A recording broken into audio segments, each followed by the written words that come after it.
Sociological Profile by Rebecca Lisa Seno. Throughout each sociological profile assignment, we were asked to analyze different parts of ourselves that make up our entire sociological profile. The answer to the question, who am I from a sociological perspective, can be found by combining the key components: culture, agents of socialization, status and structure, deviance, social mobility, and race and ethnicity. Culture. I think our culture is made up of three things: our religion, our language, and where we live. My religion, I would say I'm more spiritual, though, because, I don't follow all the rules, so I wouldn't consider myself to be religious. I'm Catholic. I was baptized very young, I was a few months old, and that was because of the beliefs that surround Catholicism. My language is English. It's my first and only language. Even though I took Spanish class in high school, I would never be able to understand somebody as to what they need, but I know colors in numbers, but that's not enough to have a conversation with somebody, so I don't count it. And my residence, I live in a very small place located about 30 minutes away from Lindsay. It's predominantly old, retired, rich, or middle-class individuals. A lot of people come here to retire because there's a lake, and so when you retire and you get your lake house and your big old boat, you stay down there at Sulphur Creek. But other than that, everybody else is normal.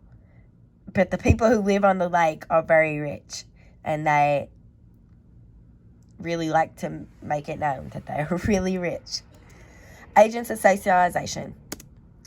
I think there's four major parts of agents of socialization.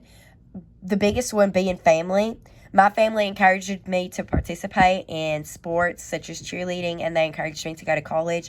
They also view me positively, so I view myself positively.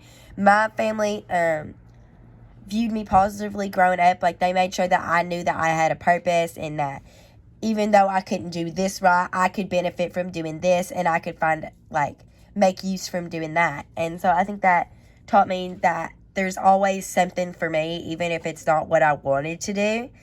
And I think that's very beneficial.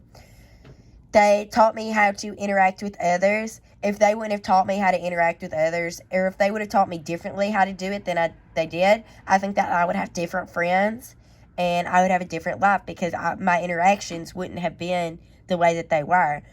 They also taught me how to care for myself. Education taught me societal norms within my age range. It also taught me how to interact with peers, communication and job skills, and independence and obedience from people who aren't my parents. Peer groups helped me interact with people who have common interests as me. These relationships were based off of, not because you have to, more of because you guys like to do the same things. They also provide outside perspectives and problem-solving strategies. Medias help you connect with global perspectives, but it is also a constant comparison depending on how you look at it. But it can also be a distraction and a stress reliever, like how I use it for. I know a lot of people, though, that do compare themselves to social media. You can also learn new things from social media, like how to do tutorials, I like to do different things with my hair for a basketball game or a football game, and I have to go to YouTube and look at, a tutorial, or Instagram Reels to get a tutorial, because I don't know how to do it. Status and structure. Statuses. My ascribed statuses, which are statuses that I was born with, include being white, a female, oldest child, and having brown eyes. My achieved statuses are statuses that I did something for, I chose to do this or I worked to do this. I chose to be a college student, and I worked to get a diploma from high school so I could use that to apply to college. I chose to have a cat and not another animal. I choose and put in the work to be a cheerleader. I chose to take the CNA test and to put in the work to be able to be competent enough to pass, and I choose to do the actions that are required to be considered a good friend. Deviance. My deviance is in who disapproves. I cuss a lot. I think it's because my family, they don't care if I say bad words as long as I'm not directing them at anybody. So professionals don't like this, elders don't like this, and my cheer coach doesn't like this. They all find it distasteful. I don't really have a punishment, say, by, like, elders, but, like, professionals, like, I could get terminated for, cussing too many times, I guess, because it is so unprofessional, and my cheer coach makes me run. So I tend to refrain from doing it there because of these consequences. Being late, professionals at work don't like this. My colleagues don't like this. My professors don't like this. My coach doesn't like this. I'll have to run if I'm late, and I have gotten points taken off for missing class or being late. Back talking, my parents think I do this, and my cheer coach think I do this. I think it's more of me explaining myself, but whatever, it's everybody's perspective. Everybody's got a different one.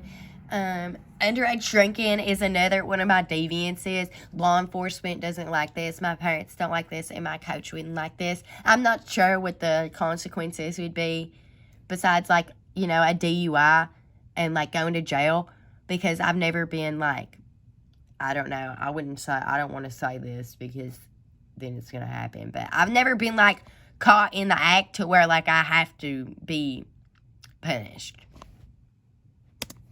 Social mobility. Areas that affect my social mobility. I think my biggest one is income. Even though that's not on here, I think that's pretty ironic. I would say that I'm middle class, and my friends are, I'm going to say that I'm low middle class, and my friends are either high middle class or, like, right in the middle of middle class. So, like, I don't have the funds to do what they can do, and so that affects my social mobility because I can't hang out with my friends and go do the things that I would like to do because I can't afford it.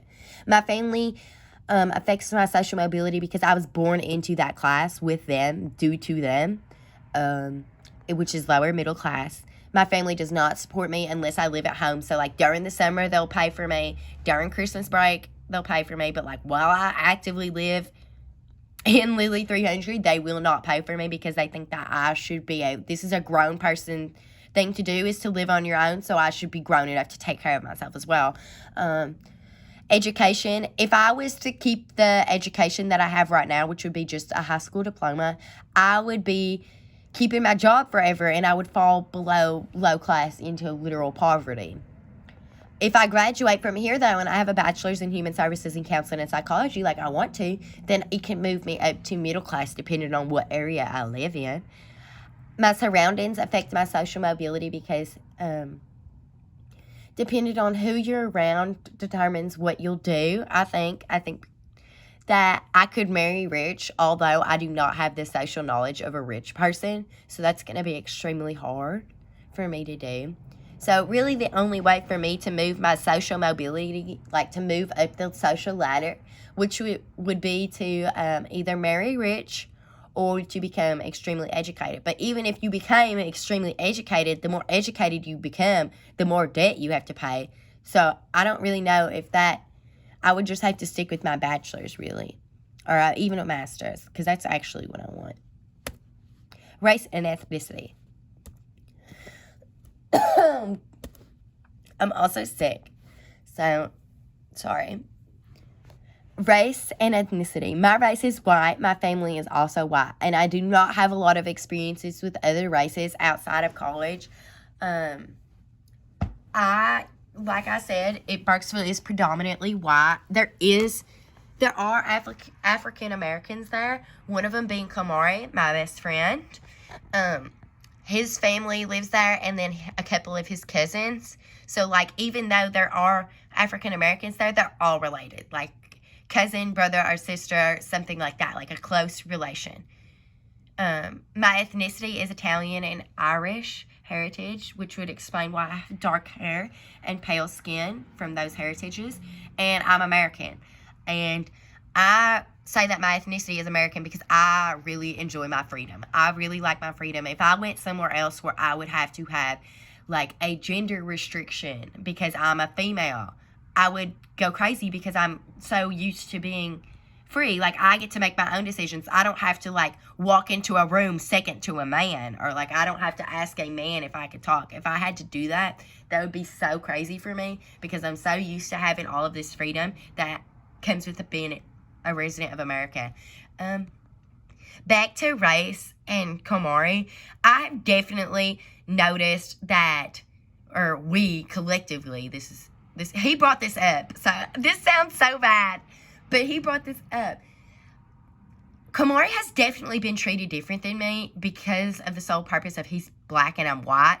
One example would be the fact that in middle school, when we got placed in our classes, Kamari and me were in the same classes, and we were in the same classes throughout middle school, even though I would cheat off Kamari. Like, he should not have been in this class with me because he was way smarter than me.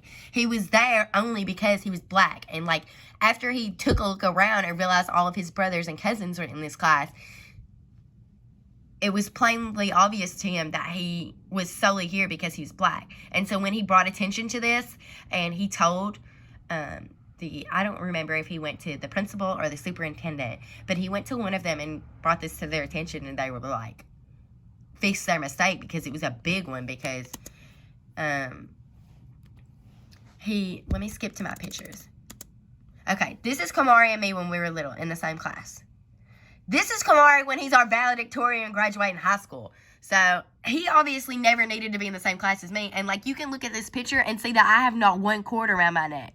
Look how many he has, y'all. Like, we should have never been in the same classes. But anyway, all of those things that we just talked about, our cultures and stuff like that, all lead up to what makes our sociological imagination, I believe. And our sociological imagination is made up of 4 parts: historical, structural, cultural, and critical. Historical would be how past events affect our views. Structural would be how things such as work or school affect how we view things. Cultural would be how our beliefs influence how we view the world. And critical would be questioning why things are like they are and looking from a different perspective. I think that if you lack one of these things, that your sociological imagination is not as broad as it could be. If you can't look from another person's perspective, then you can't view the world like somebody else can, and that's making yours less broad. And so I personally want mine to be very broad. I want to be able to look at everything. And the sociological imagination, according to Mills, like we learned in our textbook, would be based off these 3 things, like history and your past experiences, biography, like where you live, and social structure, like your class. All of these things would make up, like, how you view the world. Okay, and then these are my pictures. This is my baby. His name is Oliver. He's my cat. He's about 4 or 5, maybe even 6. His birthday's on Christmas. This is me at work. I work at the hospital in Burkesville. I make a little over minimum wage. So if I lived here forever, I would be very poor.